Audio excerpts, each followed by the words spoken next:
¿Cuántas promesas te han hecho que no se han cumplido? Yo no te prometo un gran sueldo. Te prometo un trabajo fijo. No te prometo que siempre sea como el primer día. Te prometo que nunca te faltarán las fuerzas.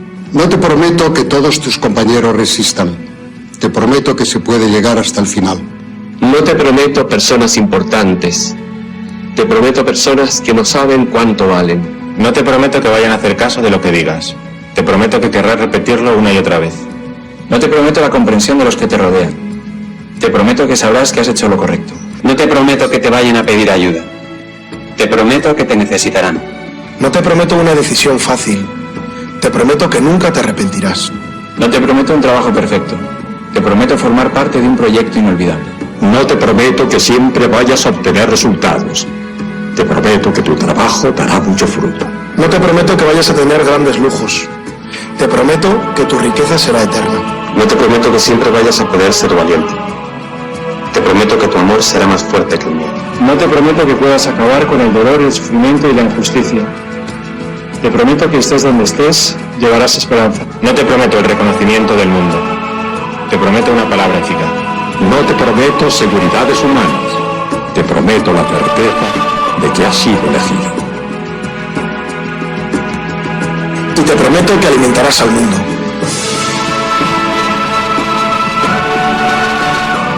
Unirás corazones. Acompañarás a los que sufren. Confirmarás a los que quieren ser fuertes. Experimentarás con ellos la verdadera alegría. Sumergirás a los hombres en la verdad. Y serás sacerdote, testigo de Jesucristo.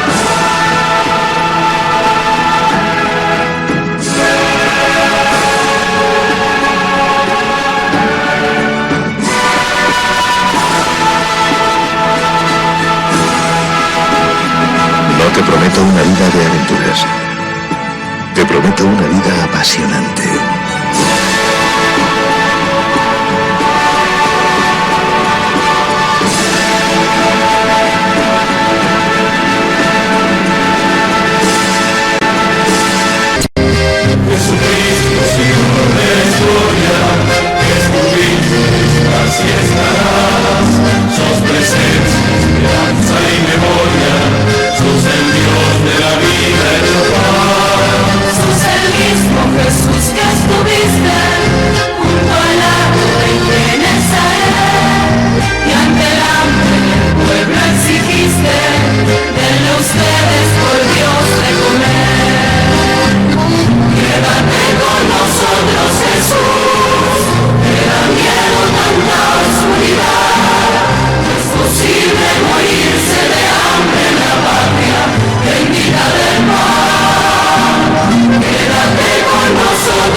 El peor analfabeto es el analfabeto político. No oye, no habla, no participa de los acontecimientos políticos. No sabe que el costo de la vida, el precio del poroto, del pan, de la harina, del vestido, del zapato y de los remedios dependen de decisiones políticas. El analfabeto político es tan burro que se enorgullece y ensancha el pecho diciendo que odia la política. No sabe que de su ignorancia política nace la prostituta, el menor abandonado y el peor de todos los bandidos, que es el político corrupto, mequetrefe y lacayo de las empresas nacionales y multinacionales. Estamos cambiando la Argentina. Y estamos en un momento en el que el país decidió cambiar el retraso por la prosperidad. Durante muchísimo tiempo, lamentablemente, la Argentina giró adentro de una lógica proteccionista, donde casi miraba al mundo como un enemigo. Y hoy la Argentina está en otra dimensión, en la dimensión de competir, producir, crecer y volver a ocupar este lugar en el escenario global. Que algún gobierno peronista lo hizo. En este contexto que estamos hablando de integración, de trabajo común y del acuerdo que estamos discutiendo, nosotros hablamos de Mercosur. Nosotros hablamos y respetamos el Mercosur. De personalidad, señor presidente, ¿no? Antes de ser votado y después de ser votado. Bueno, como no quiso leer un artículo de este reglamento, lo voy a leer yo, voy a pedir permiso. Tiene la palabra. 196 del reglamento. Para que tengamos en cuenta, porque bueno, algunos senadores son nuevos y no tienen por qué saber todo el reglamento. Lean, por favor, si no quieren escucharme. Artículo 196. Nada escrito o impreso se lee en la Cámara.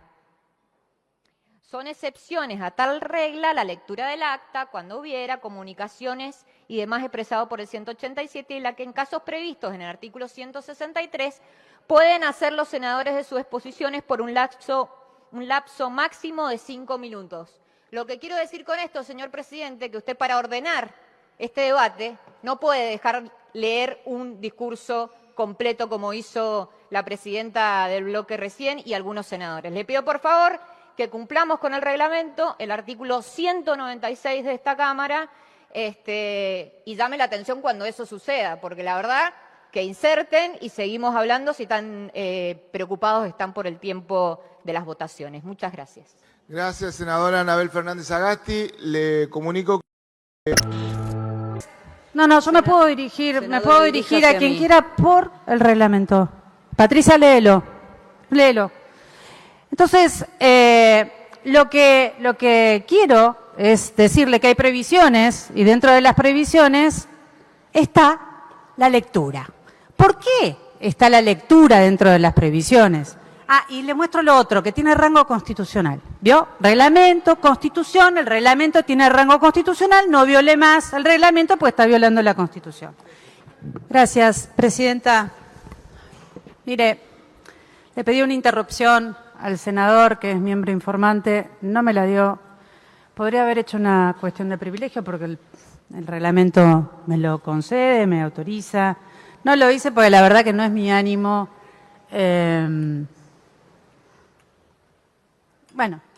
No es mi ánimo pelear, peleo en otro sentido, digamos. Pero no me voy a cansar de pedirle, señora presidenta, que usted haga cumplir el reglamento. Y se lo muestro, mire, senador, el reglamento de la Cámara es lo que nos ordena el debate. Y nos dice lo que está prohibido, lo que está permitido, lo que se puede, lo que no se puede, y usted no puede leer. Entonces... yo me puedo dirigir a quien quiera por el reglamento. Patricia, léelo. Entonces, lo que quiero es decirle que hay previsiones y dentro de las previsiones está la lectura. ¿Por qué está la lectura dentro de las previsiones? Y le muestro lo otro, que tiene rango constitucional. ¿Vio? Reglamento, Constitución, el reglamento tiene rango constitucional, no viole más el reglamento, pues está violando la Constitución. Y a usted le pido, presidenta, que lo haga cumplir el reglamento. No se puede leer, porque alguien tiene que estudiar las leyes complejas que el Poder Ejecutivo envía. Y si no tienen a nadie que estudie las leyes, que van a venir a defender y no leerla, es una vergüenza. leer. Si no tienen a nadie con... Alguno debe tener la capacidad de estudiar el tema y de poder transmitir lo que quiere verdaderamente con esta ley el Poder Ejecutivo. No se pueden amparar en meras hojas escritas para no decir de verdad lo que ustedes quieren para transmitirle al pueblo argentino y a sus representantes, que somos nosotros y nosotras las senadoras de la Nación. Presidenta, observe el reglamento.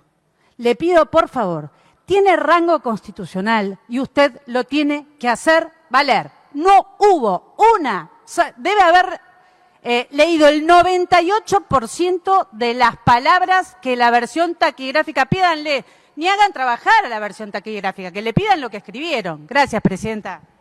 Gracias, senador. Gracias, senador. El momento de la asunción de Milei cae de 95.000 empleos que tenía en noviembre del 23 a 87.000 en la última medición. ¿Qué es lo que pasa ahí? Bueno, lo que genera Vaca Muerta no alcanza a compensar lo que destruye el petróleo y gas en el norte de Santa Cruz, en Chubut, las cuencas, las llamadas cuencas maduras, que se dio YPF a otras petroleras más chicas. Lo que hacen es echar gente a lo loco. En los sectores nuevos, a los que supuestamente estamos abocados ahora para que generen inversiones, no se está generando empleo. Y esto es algo que se ve incluso en las estadísticas que festejaron esta semana, para mí sin mucha razón, de la actividad económica del 2025. Viste que salió el EMAE de diciembre. Sí, claro. El EMAE de diciembre le dio un poquito mejor de lo que se podía suponer, pero el crecimiento del 4,4% del 2025 es básicamente arrastre del rebote de 2024. A mitad de año se estanca la economía y se queda ahí, no hay crecimiento en los últimos meses. Eso que celebraron está basado básicamente en la performance del agro, de la minería, del petróleo y de la actividad de intermediación financiera.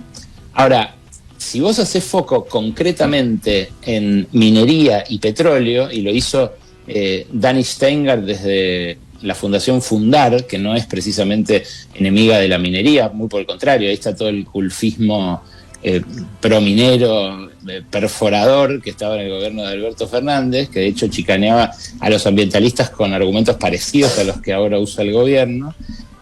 Lo que ves es que hay menos empleos en minería, menos empleos en petróleo y no más.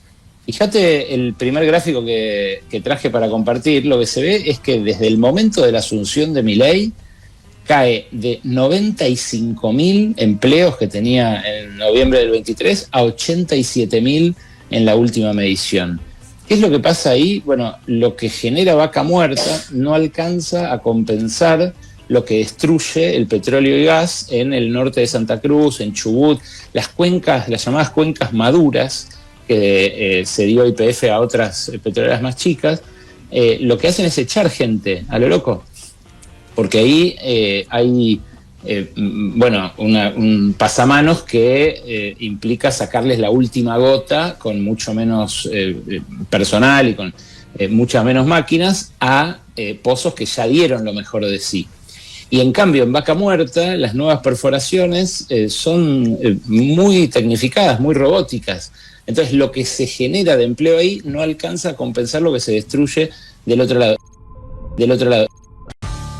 Bueno, un viernes intenso, teníamos un programa preparado y cambió, por ahí no tanto, porque lo que pasa en este momento y que vamos a dejar en la pantalla nuestra, lo van a ver todo el tiempo, la represión en el Obelisco, tiene que ver con el modelo de país que se está aplicando, tiene que ver con lo que sucede en el Congreso, tiene que ver con la relación que estamos estableciendo con Estados Unidos, tiene que ver con cómo se está posicionando la Argentina en el mundo y con lo que quiere hacer Javier Milei con la Argentina, que es desintegrarla.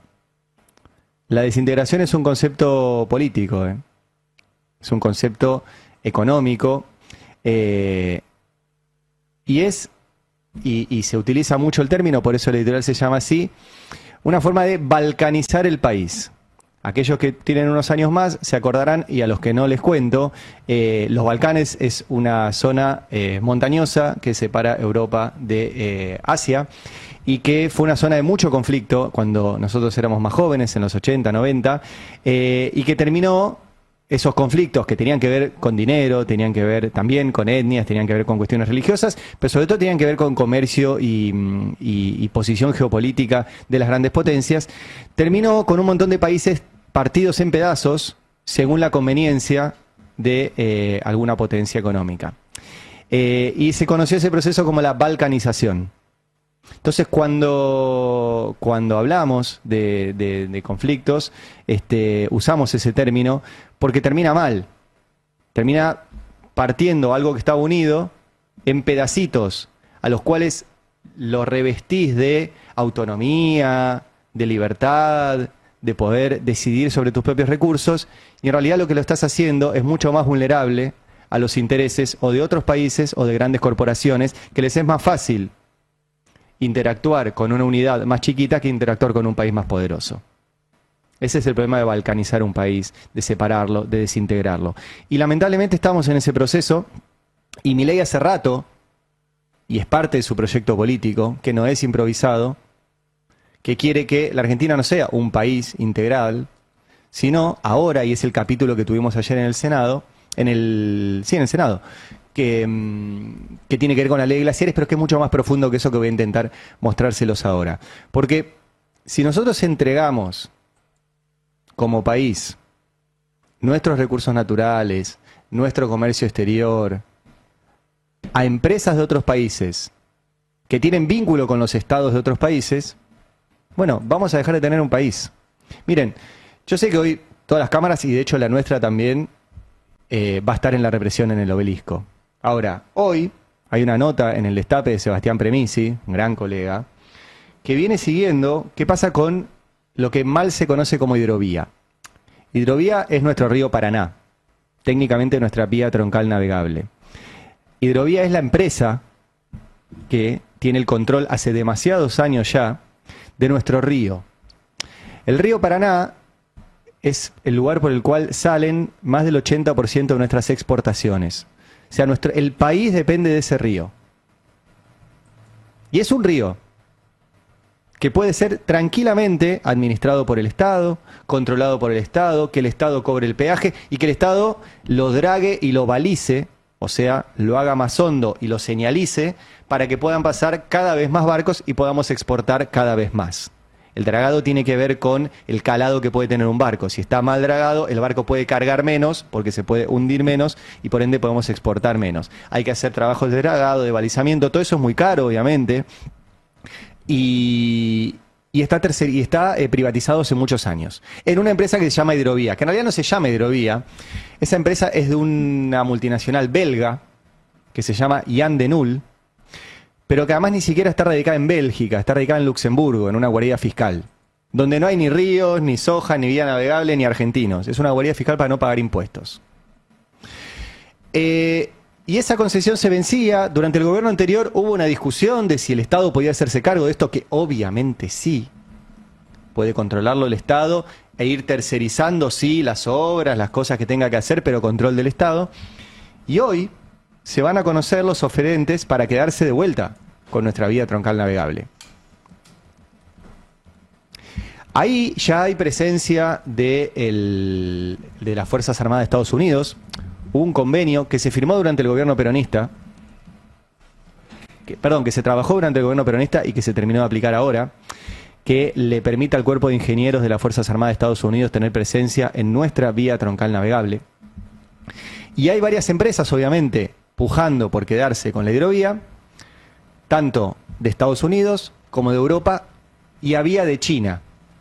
Digo había porque este gobierno, a pedido de Estados Unidos, retocó el pliego para que no puedan entrar empresas chinas a esta licitación.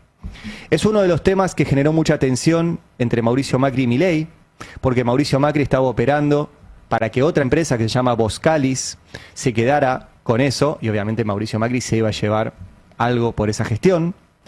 Tanto es así que los trolls de Milei le decían públicamente a Macri: no te vamos a entregar la hidrovía. O sea, este es el tema fundamental de la Argentina, Fundamental. Tan fundamental es que siempre pongo el mismo ejemplo cuando doy clases de periodismo, que Hidrovía pone publicidad en medios. Si ustedes prenden alguno de estos canales que hay dando vueltas, van a ver publicidad de la Hidrovía. Es decir, ¿por qué pone publicidad? Si hay un solo río. No tiene competencia. No es que yo tengo un barquito para sacar soja y digo, voy a ir por el río de Fer Alonso o voy a ir por el río de Ian de Null. No hay competencia. Hay un solo río.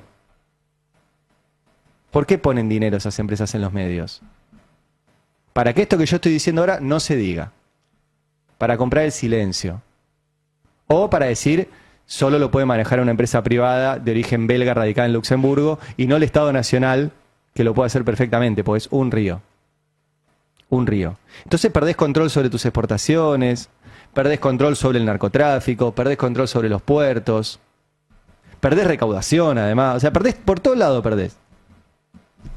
Bueno, hoy se conoce, quiénes van a ser los oferentes. Así que seguramente Seba Premisi escribirá para el fin de semana y el lunes yo hablaré de esto, porque me parece un tema central y que está pasando de largo. ¿Querés sumar algo? ¿Te podés hacer una intervención editorial? Te puedo hacer una intervención porque me parece muy interesante lo que estás planteando.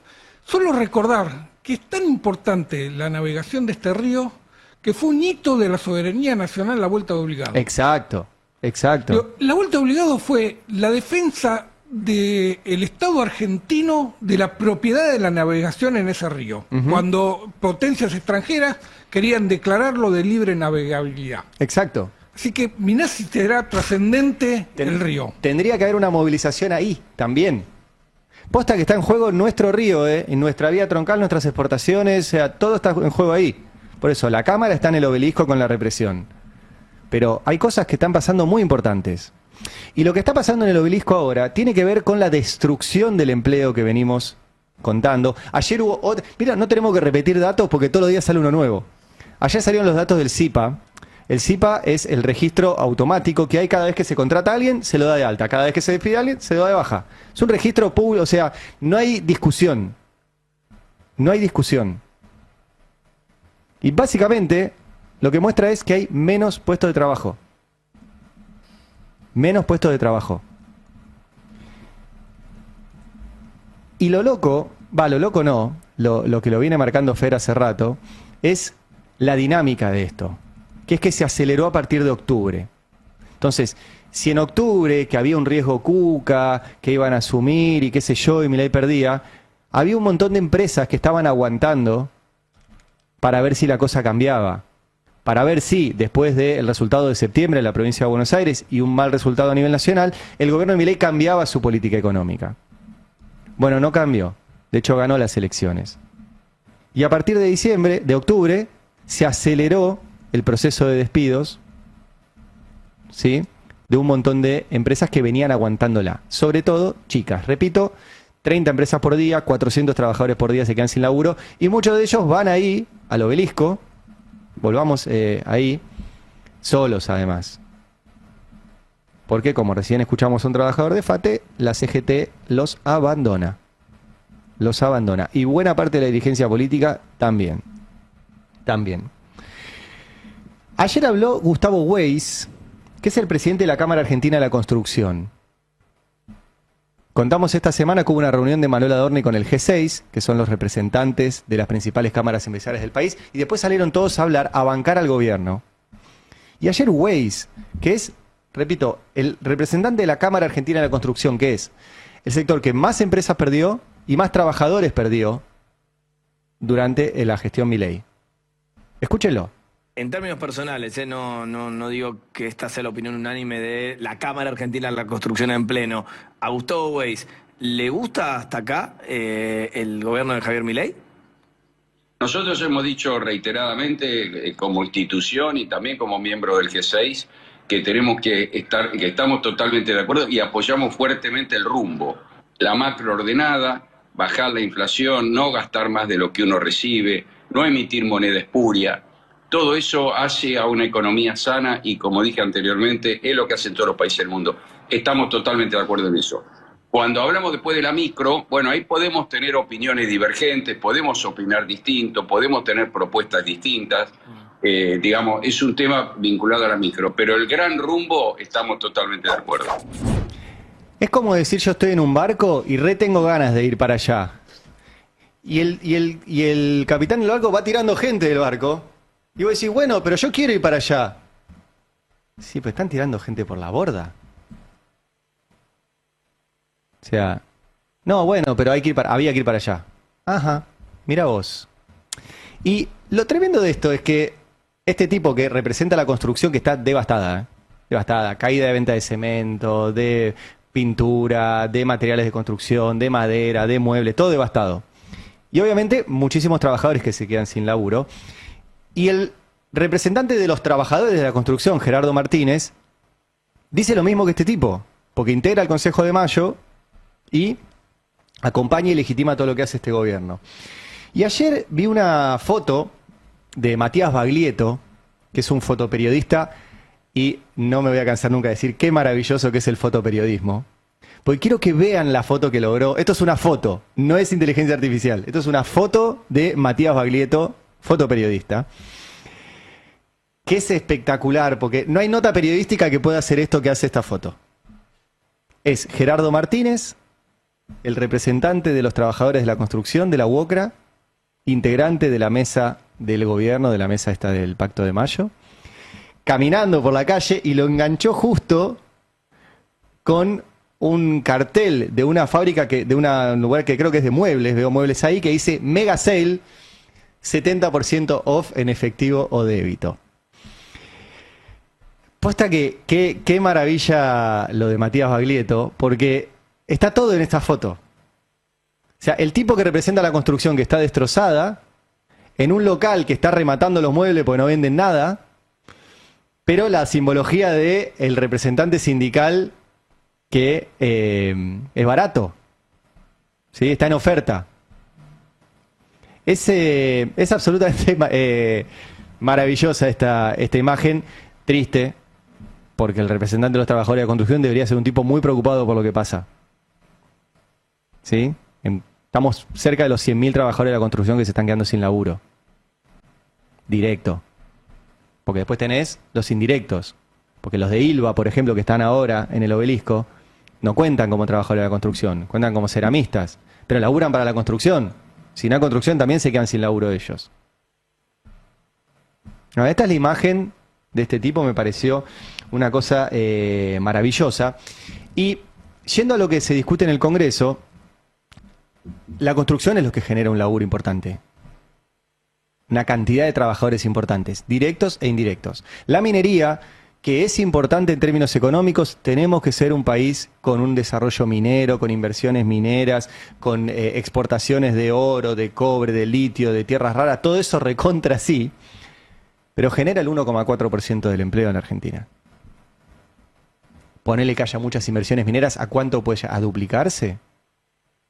¿El 3% de los trabajadores?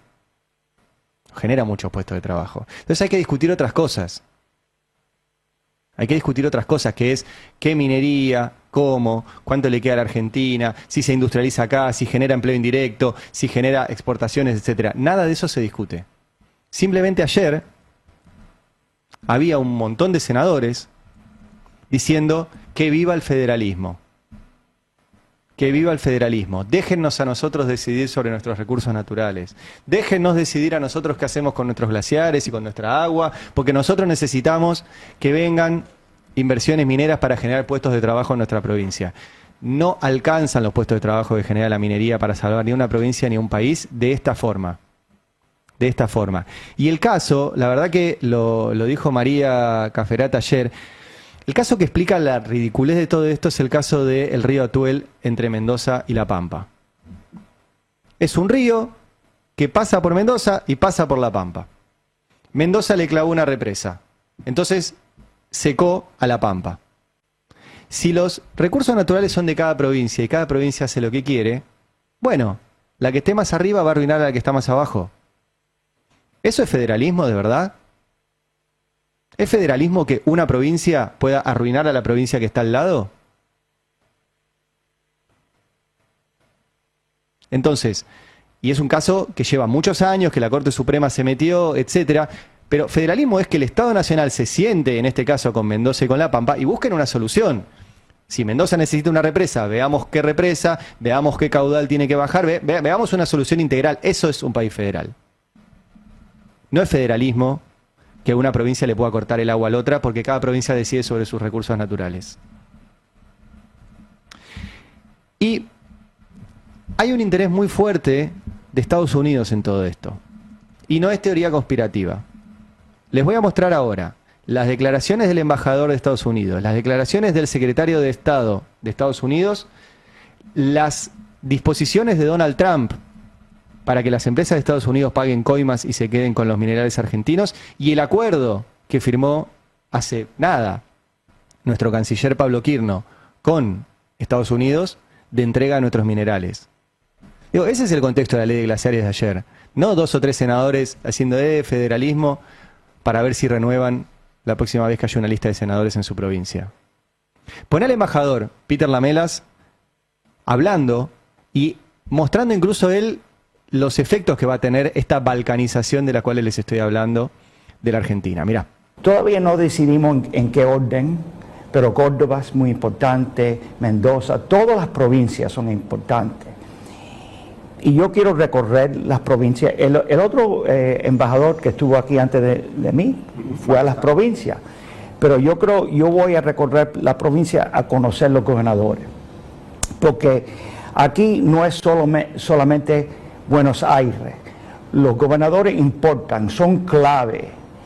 Y hay que negociar con los gobernadores. Hay que traer industria americana, industria estadounidense a las provincias. Y por eso tenemos que hablar con los gobernadores, porque el sistema federal aquí yo lo respeto, es muy importante. Y no es solamente hablar con el gobierno de Javier Milei en Buenos Aires, pero tengo un deber y una responsabilidad a viajar a todas las provincias. Ayer le dejaron la zona liberada a Lamelas. Ahora va a poder hablar con cada gobernador si destroza sus recursos hídricos, en vez de tener que hablar con el presidente. Vos me dirás, pero si no habla con Milei, que es lo mismo. Bueno, pero Milei esta es una circunstancia. Mañana puede cambiar el presidente. Y lo importante es que tenga que hablar con el presidente y también con las provincias. No solamente con un gobernador, porque se las es mucho más fácil. Y lo que les interesa son los minerales que tenemos acá, que no están en otro lado. Tenemos acá. Entonces no necesitas regalarles todo. Escuchen ahora a J.D. Vance, el secretario de Estado norteamericano, hablando de qué les interesa a la Argentina en el marco de la firma del acuerdo que tenemos con los Estados Unidos, que viajó hace poquito el canciller Pablo Quirno a los Estados Unidos a firmarlo, que lo celebró muchísimo y que tiene que ver con la política de Estados Unidos a nivel global de tener aseguradas su suministro de materiales raros. Esto lo ha explicado muy bien Sabino Vaca Narvaja las veces que vino, que es que Estados Unidos quiere no depender de China en la provisión de parte de su cadena de suministros, que son las tierras raras. Bueno, quiere que se los proveamos nosotros. Y gratis y de forma privilegiada. Escuchen ahora a Marco Rubio, mirá. Argentina no solo tiene la capacidad desde el punto de vista de los recursos naturales para ser un socio clave en minerales críticos para el mundo, no solo para Estados Unidos, de una manera que sea buena para Argentina. Así que, tanto por su geología, es decir, su ubicación geográfica y su experiencia, ya han dado pasos enormes y fueron uno de nuestros oradores destacados en la sesión 1. Y el ministro de Relaciones Exteriores, Curnow, estuvo allí porque Argentina es uno de los líderes globales en este aspecto. Así que, tanto por los recursos disponibles como por la capacidad de invertir y la gran experiencia que poseen en el procesamiento, creo que Argentina va a ser un socio clave para el mundo, no solo para los Estados Unidos. Y ciertamente el hecho de estar ubicada en el hemisferio occidental tiene un valor estratégico, tanto para Argentina como obviamente para los Estados Unidos. No sé por qué dije J.D. Vance, es Marco Rubio, el secretario de Estado de los Estados Unidos, tuve ahí un lapsus. Pero bueno, lo que decía era lo mismo. Y ven que hay mucho material para ver que esto no es una teoría conspirativa. De hecho, si entran a la página de la Casa Blanca, White House, van a encontrar que apenas asumió Donald Trump, firmó esto, que es una decisión de Donald Trump que dice restaurar la competitividad y la seguridad estadounidense en la aplicación de la FCPA. La FCPA es una ley de Estados Unidos que penaliza el pago de coimas de empresas estadounidenses en el exterior. Es una ley de buenas prácticas de empresas estadounidenses en el exterior. Y Trump apenas asumió, esto es de febrero del 25, les dijo, chicos, esto no va más. Paguen todas las coimas que quieran afuera para quedarse con los negocios. ¿Con qué negocios? Vamos a esta misma publicación de la Casa Blanca. Dice, la seguridad americana requiere de la fuerza económica estadounidense, la seguridad nacional estadounidense depende de que Estados Unidos y sus empresas obtengan ventajas comerciales estratégicas en todo el mundo. Y el presidente Trump está deteniendo la aplicación excesiva e impredecible de la ley, de la FCPA, que hace que las empresas estadounidenses sean menos competitivas. O sea, el tipo dice, paguen coimas porque si no, no pueden competir. ¿Para qué? Párrafo siguiente. Las empresas estadounidenses son perjudicadas por la sobrecarga de esta ley que prohíbe pagar coimas. Porque tienen prohibido, escuchen, esto es buenísimo, esto está textual en la página de la Casa Blanca, tienen prohibido participar en prácticas comunes entre los competidores internacionales, creando un campo de juego desigual. O sea, le dice, paguen coimas. Y dice, las ventajas estratégicas en minerales críticos, la ley de glaciares, puertos de aguas profundas, la hidrovía, y otras infraestructuras o activos claves en todo el mundo, la hidrovía, son fundamentales para la seguridad nacional estadounidense. Por ende, Trump apenas asumió les dijo a sus empresas, chicos, vayan, paguen coimas y quédense con la minería, con los puertos de aguas profundas y con las obras de infraestructura clave en todo el planeta, y eso nos incluye. Eso nos incluye. Y en este contexto, todo esto es la importancia de la ley de glaciares, para que no se queden en lo de ayer de senadores tirándose chistes. Esto es grave, en serio. Y tenemos un acuerdo firmado con Estados Unidos, que les voy a mostrar algunas partes, porque ayer no hablaban de esto, y no lo ponían sobre el tapete, y esto es lo que va a pasar. Por ejemplo, tenemos un acuerdo firmado donde el que define qué es un mineral crítico es Estados Unidos. Anda mostrando, este es el marco, ¿sí? La República Argentina, los Estados Unidos de América, ¿sí?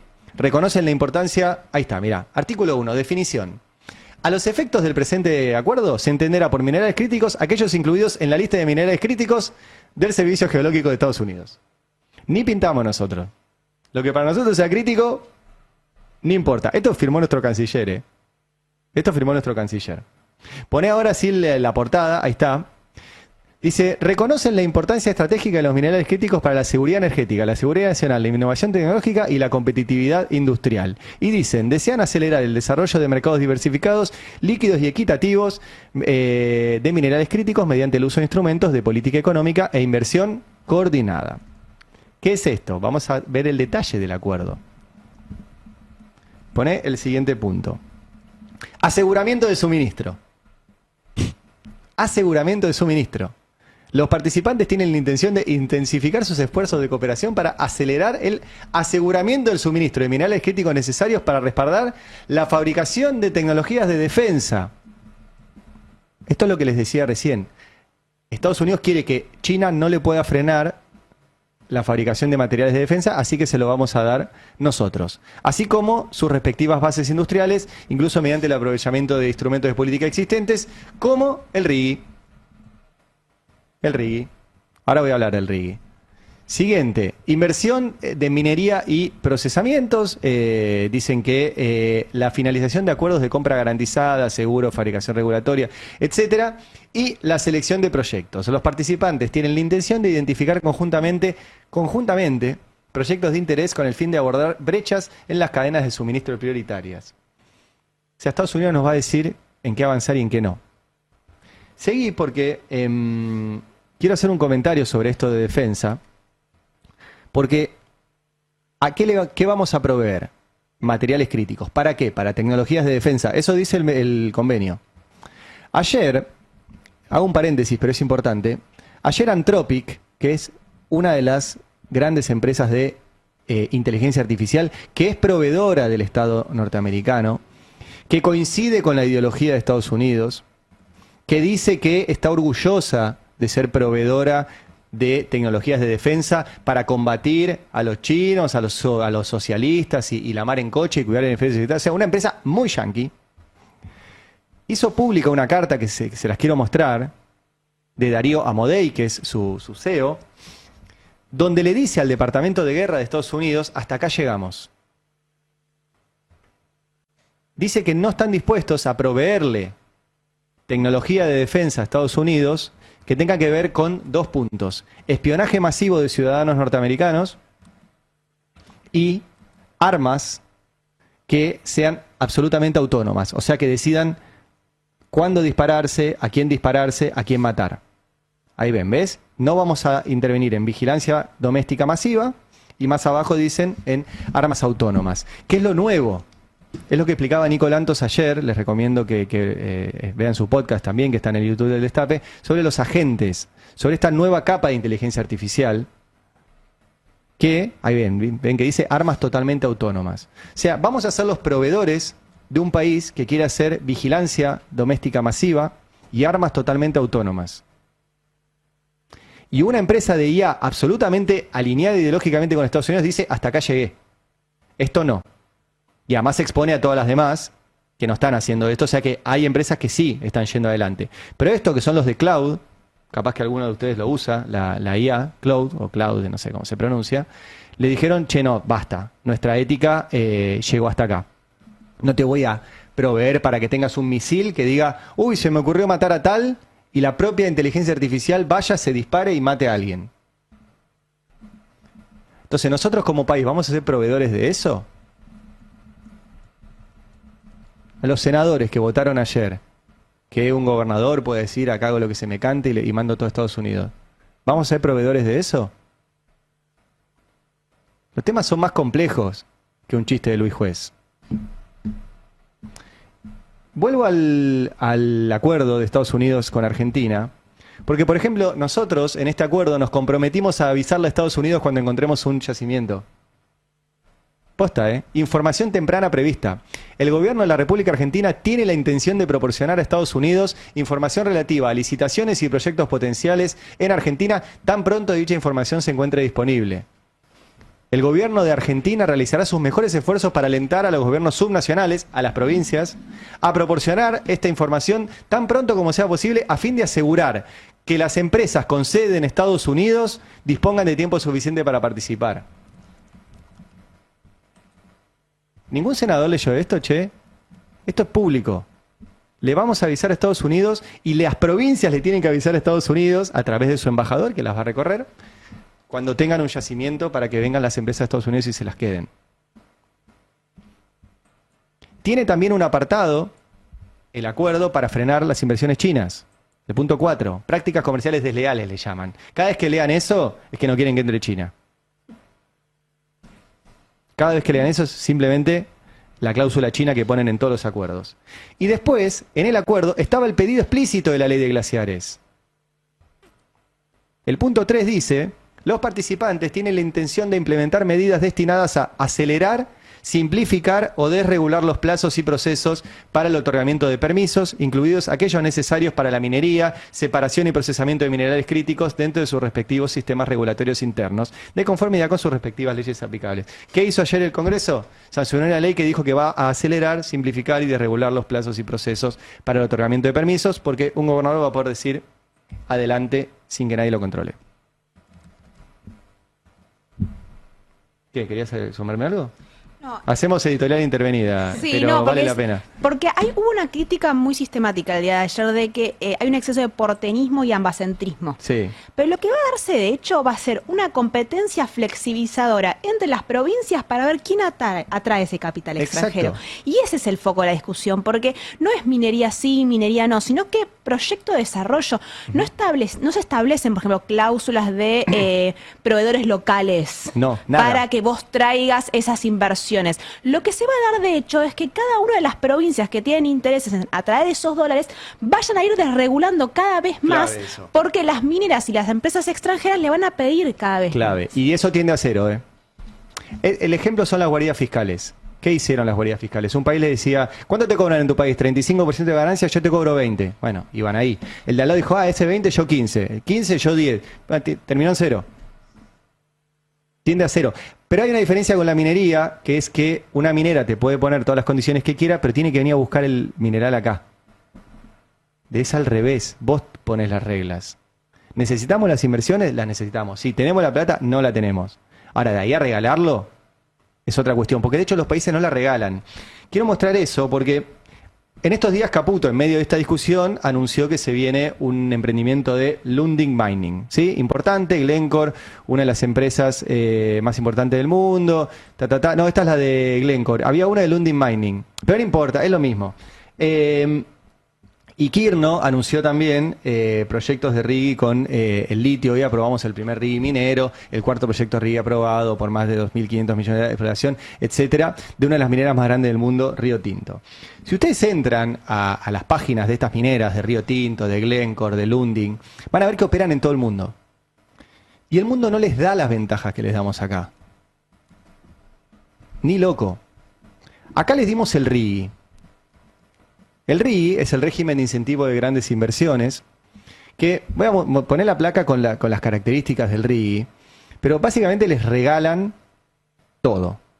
Si vienen en el amparo del RIGI, les bajan los impuestos, amortización acelerada de toda la inversión que tengan, les permiten exportar todo lo que quieran, que no quede nada para la producción local, les permiten, esto que decía María que es clave, no comprar un solo tornillo en la Argentina, traerse todo de afuera, que lo que exporten deje de dejar retenciones a partir del tercer año. Eso no es, vuelve. Y además les dan estabilidad cambiaria y financiera, cambiaria y tributaria por 30 años. Ahora, estas empresas operan en todo el mundo y no tienen esas ventajas. No las tienen. A esas ventajas se le suma, ahora sí, pon el cuadro de recién, la ley de minería, que es una ley que tenemos desde los 90, que es tan mala que Sturzenegger no la cambió, que les permite la deducción del 100% de los gastos de prospección y exploración del impuesto a las ganancias. Si el tipo te dice, estuve buscando un yacimiento, 100% de deducción del impuesto a las ganancias. Deducción anticipada de IVA, estabilidad fiscal por 30 años, amortización acelerada de las inversiones, beneficios arancelarios para la importación de bienes de capital y equipos especializados, deducción ambiental de las empresas, o sea, te dicen que si hacen un estudio ambiental también lo deducen de los impuestos, y el artículo 22 de la ley de minería que sigue vigente, tope del 3% de regalías del valor boca de mina del mineral extraído. O sea, hay un tope de lo que van a dejarle a las provincias del 3%. Entonces vos decís, ¿los gobernadores están entregando por el 3%, por un tope del 3%, o hay por debajo de la mesa otra cosa? Porque por un tope del 3%... es bastante poco para entregar tu provincia. Encima un tope del 3% de lo que declara la minera. Ni siquiera de lo que efectivamente saca. Y les decía que estas empresas operan en otros países y no pasa esto. Este trabajo es de Fundar, que se los recomiendo, te muestra cómo funciona en lugares tan lejanos como Bolivia y Chile, que forman parte del Triángulo del Litio y lo hacen distinto. Por ejemplo, Argentina, la normativa específica para el litio es una normativa general, no tenemos normativa específica sobre el litio. Se intentó, no se hizo, es la misma ley de minería para cualquier cosa. ¿Qué tiene Bolivia? Legislación específica sobre el litio. ¿Qué tiene Chile? Legislación específica sobre el litio. ¿Qué régimen de gobernanza? Esto que les decía antes, si somos federales o si somos centralizados para esto. La Argentina, falso federalismo. Cada provincia se maneja. ¿Qué tiene Bolivia? Centralizado. ¿Qué tiene Chile? Centralizado. La cobertura de la normativa está restringida a la explotación del recurso. ¿Qué tiene Bolivia? A la explotación del recurso y esto, escuchen, una reserva de cuota a precio preferencial para proyectos de industrialización de ese recurso acá, bueno, en Bolivia. ¿Y qué tiene Chile? Explotación e industrialización en Chile. ¿Qué otros cambios, qué otras diferencias hay? Mira, poné la siguiente. Modalidades de explotación del recurso. ¿Cómo es en Argentina? Le concedes a la empresa privada. En algunas provincias hay participación accionaria de una empresa provincial que en general ponen al tío, al primo, al hermano del gobernador. En Jujuy, por ejemplo, pusieron a uno de los hijos al hermano de Gerardo Morales. Ahora en Catamarca, Jalil puso a un pariente, o sea, todo así. ¿Cómo es en Bolivia? Convenio entre una empresa estatal y privada. ¿Sí? Y ¿cómo es en Chile? Una empresa pública en asociación con empresas extranjeras. ¿Cómo es los impuestos? Acá hay estabilidad fiscal por 30 años, chicos. y regalías provinciales con un máximo del 3%. En Bolivia, regalías progresivas del 6,8 al 40%. En Chile del 3%, pero después tienen otros impuestos más. Y la disposición del producto. Acá, libre para las empresas. Hagan lo que quieran. En Bolivia, libre para las empresas, pero con reserva de una cuota del 25% a precio preferencial para industrialización en Bolivia. Y en Chile, libre para la empresa pública. Sobre carbonato de litio estoy hablando todo esto. Y un acuerdo de comercialización para el hidróxido de litio producido en asociación con empresas extranjeras. O sea, ven que hay otros modelos, acá nomás, en Bolivia, en Chile. Esto es solo sobre el litio. Pero hay otros modelos. En hidrocarburos pasa lo mismo. En Bolivia, el 87% de lo que generan los hidrocarburos se lo queda al Estado. Cuando asumió Evo Morales era al revés. El Estado se quedaba con el 13%.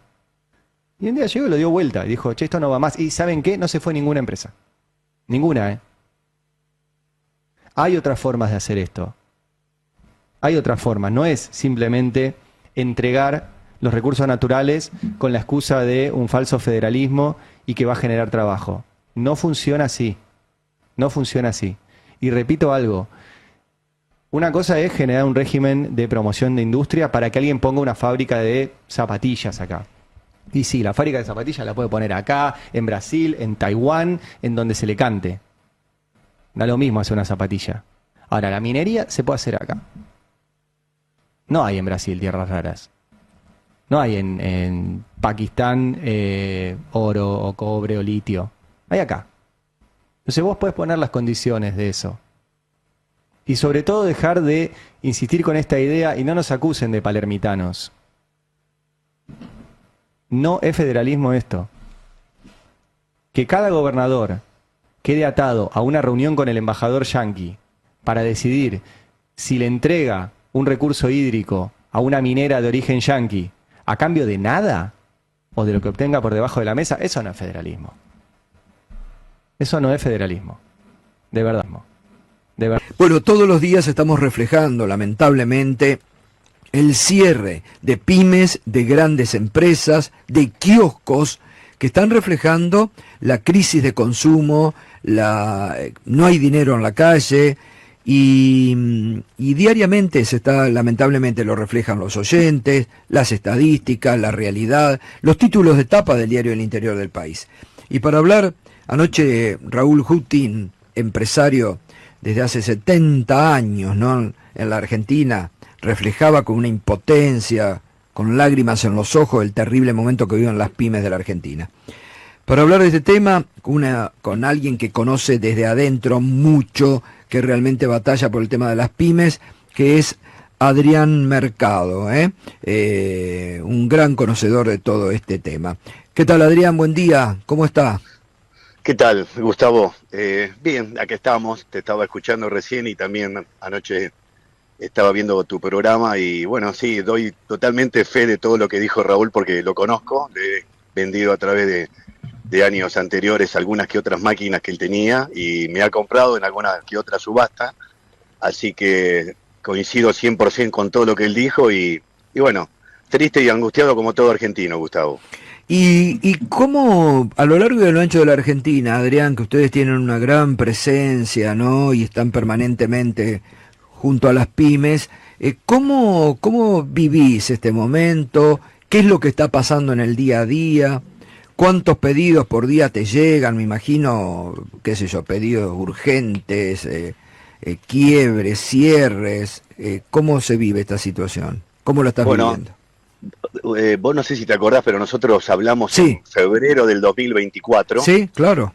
Que yo ya te estaba contando que en ese momento recién hacía asumido 2 meses de ley, ya tenía un promedio de unas 5 o 7 consultas semanales de empresas que ya estaban viendo, por supuesto, lo que se iba a venir, porque lo que tenemos más de 40, 50 años, sabíamos qué tipo de modelo se venía para la industria, y uno de las primeras medidas que tomó Milei a las primeras semanas de asumir fue anular el compre nacional en lo que era las compras del Estado. Del Estado, exacto. Fue durísimo, ya te daba a entender por dónde iba a ir la mano.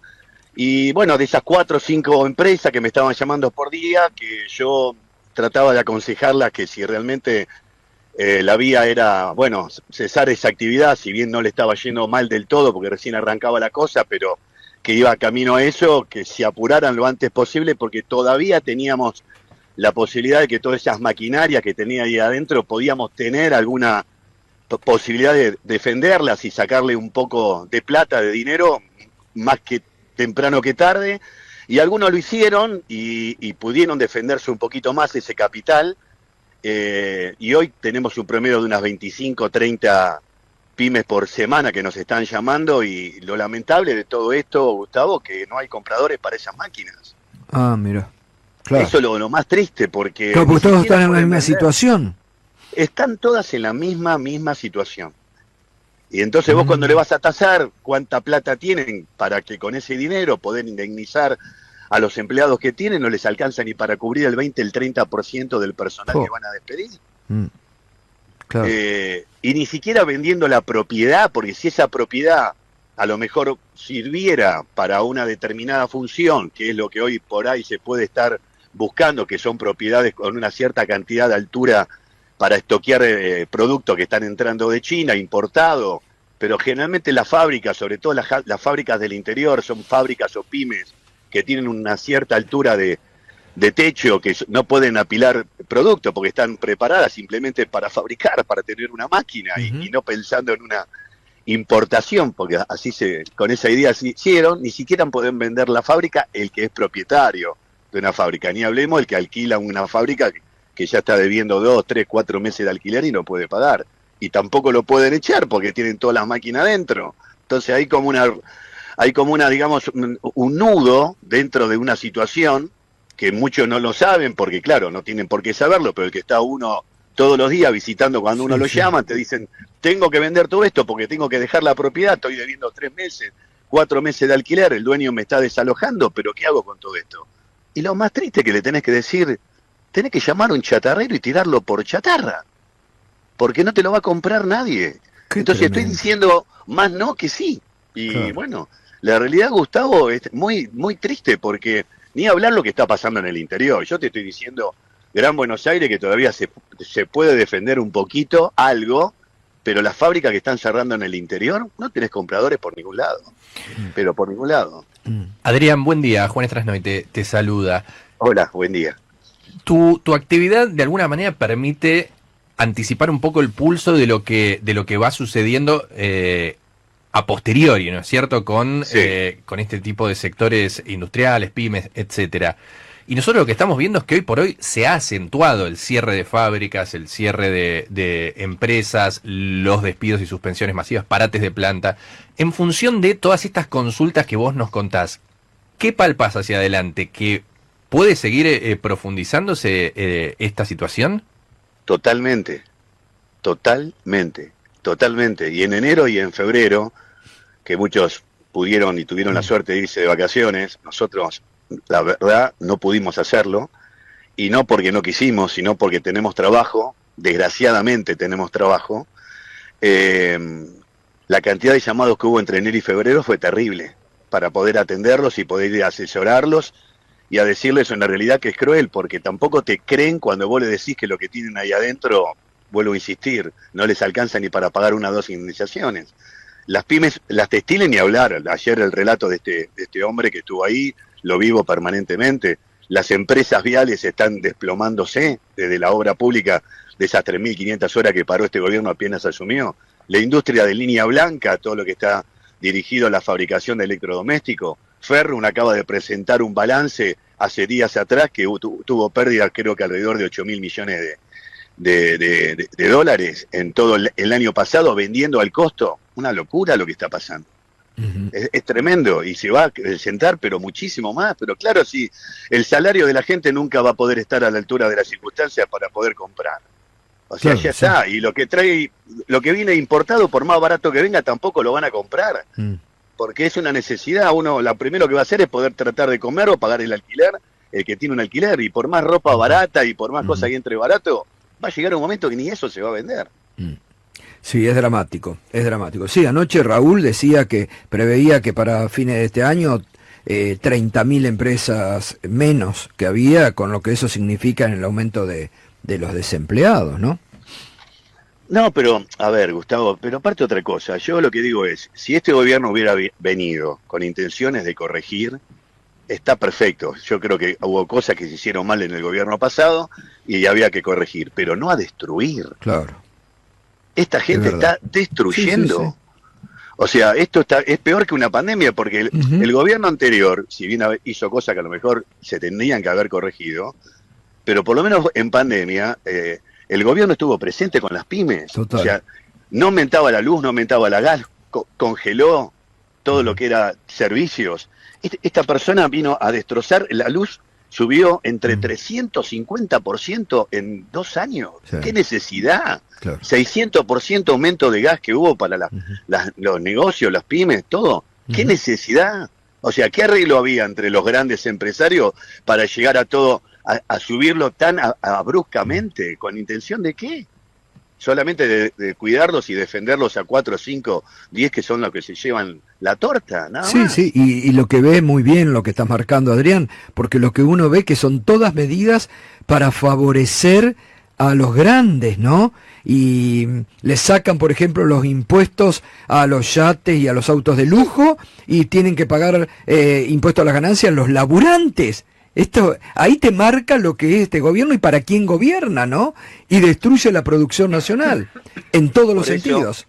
Por eso el hombre Raúl ayer en tu programa estaba muy angustiado y era obvio, porque no se ve una luz de ningún tipo. No hay posibilidades de que esto cambie, porque este gobierno, que todavía le queda más, y lo que más me duele, Gustavo, que en octubre la gente todavía le dio el apoyo. Sí, sí. Eso es lo que más me duele, porque sinceramente si hubiéramos habido una corrección ahí para que este hombre se pudiera a lo mejor dar cuenta que el camino no era el correcto, sin embargo se valentonó y ahora está más valentonado que nunca, va a ir por lo mismo o más. Entonces, el industrial ya está. Si alguno tenía una lucecita de esperanza de que esto fuera a cambiar o va a cambiar, ya se dio cuenta que no. Entonces, ¿qué le queda? Nada, cerrar, tratar de ver cómo puede, no sé, disponer. Y lo único que siempre hablo con la gente, le digo, por favor, no saquen un crédito en los bancos. Bueno, lo mismo dijo Raúl anoche. Lo mismo le pidió, por favor. Lo mismo lo dijo Raúl. Porque anoche. los van a destruir, Sí. lo van a destruir. Vos pensás, Gustavo, lo que están haciendo inclusive la gente que está comprando motos con créditos prendarios para hacer aplicaciones, Claro. la gente que está comprando autos para hacer aplicaciones, la cartera de los bancos se cayeron el 50% por gente que no puede pagar la cuota. Claro. Sí, Y sí, le sí. están rematando los autos y las motos a la gente que compraron en el 2024 lo que no pueden pagar porque están todos haciendo ahora aplicación. Sí. Entonces, el que laburaba con aplicaciones ahora tiene que laburar el doble para que le entre lo mismo que en el año 2024 el ingreso. Sí. Sí, sí, Y encima tremendo después todo. le sacan lo que pagaron y lo que pagaron por la mitad se lo están sacando. Se están rematando 500.000 motos y vehículos por semana, Gustavo, de gente que no puede pagar la cuota. Mirá qué dato. Mirá qué dato. Es una locura. Es una locura. Realmente es una locura. Y lo peor, que yo no entiendo la sociedad todavía, no escucho un cacerolazo no sé, desde cuánto hace que no escucho un cacerolazo, de la pandemia que no escucho un cacerolazo. No entiendo por qué la gente todavía está resignada a que todavía pasen 2 años y se siga, no sé, pasando todas estas cosas. Es tristísimo. Sí, sí, es muy triste todo, muy triste. Bueno, Adrián, te agradezco como siempre porque tu profesionalismo, siempre ahí muy cerca de las pymes y estos datos que me gusta conversar con vos porque siempre vas marcando lamentablemente los datos de la realidad y advirtiendo lo que no escucha el gobierno, que anoche mismo Raúl decía, ni los reciben, ¿no? No. Y se En jactan absoluto. de no tener política industrial. Eso es lo que dice... no sé para qué está el secretario de Industria, no sé si sigue existiendo, pero bueno, se jactan de no tener política industrial. Adrián, un abrazo enorme, ¿eh? Gracias. Igualmente, Gustavo. Gracias. Adrián Mercado, el hombre que más sabe, conoce de adentro, afuera, de todos los costados a las pymes en la Argentina, con su empresa, que como dice, ¿no? Asesora permanentemente a Adrián Mercado, que es titular y martillero de Adrián Mercado, y contando, ¿no? Esta realidad, ¿no? Que las máquinas, vos fijate, porque muchos, anoche lo contaba también Raúl, muchos invirtieron, renovaron todo en el 2020-21, después de la pandemia, renovaron mucho el parque industrial, porque claro, se vendía en esa época de la Argentina. Se vendía, había consumo, había guita, había gente circulando, se vivía bien en la Argentina. Con bajo salario sí, pero se vivía. No como ahora que todo cierra, se cae y este dato que dio de la venta de las motos y autos que se los rematan los bancos. Mirá qué dato, yo no lo tenía, ¿eh? Bueno, es otra cara del crecimiento de la morosidad. Ojo, ¿eh? Muy buen dato el que acaba de dar Adrián Mercado para tener en cuenta. Fíjate ese dato, cómo se da en combo con otras dos situaciones. Te venimos contando la morosidad récord en préstamos personales, en tarjetas de crédito. Un dato como este en préstamos que son prendarios para compra de autos o motos en este caso. Y por otro lado, cómo cruje la cadena de pagos con cada vez más cheques rechazados. Digo, Total. es un combo de una situación financiera ligada al deterioro de la economía real que empieza a preocupar cada vez más fuerte. Pueblo que escucha, únete a la lucha. Pueblo que escucha, únete a la lucha. Pueblo que escucha, únete a la lucha. Pueblo que escucha, únete a la lucha. Pueblo que escucha, únete a la lucha. Pueblo que escucha, únete a la lucha. Pueblo que escucha, únete a la lucha. Pueblo unido, nunca vencido. Pueblo unido, nunca vencido. Y luche, luche, luche, no deje de luchar. Y luche, luche, luche, no deje de luchar. Por un canto de obrero, obrero y popular. Y luche, luche, luche, no deje de luchar. Pobre el pobre que no luche,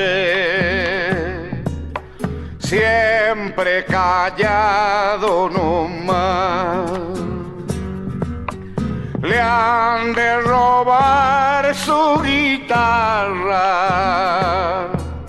nunca más ha de cantar. Y luche, luche, luche, no deje de luchar. Y luche, luche, luche, no deje de luchar. Por un canto de obrero, obrero y popular. Y luche, luche, luche, no deje de luchar. Pueblo que escucha, únete. ¿Qué cosas tiene mi pueblo que no las puedo callar?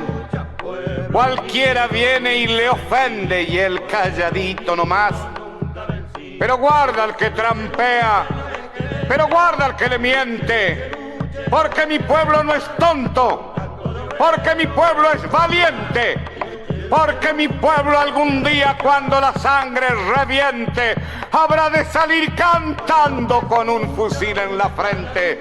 Y entonces no habrá más niños durmiendo bajo los puentes, ni obreros, ni campesinos, siempre apretando los dientes, porque mi pueblo es de machos y nadie me lo desmiente. Y luche, luche, luche, no deje de luchar. Y luche, luche, luche, no deje de luchar. Por un canto de obrero, obrero y popular. Y luche, luche, luche, no deje de luchar.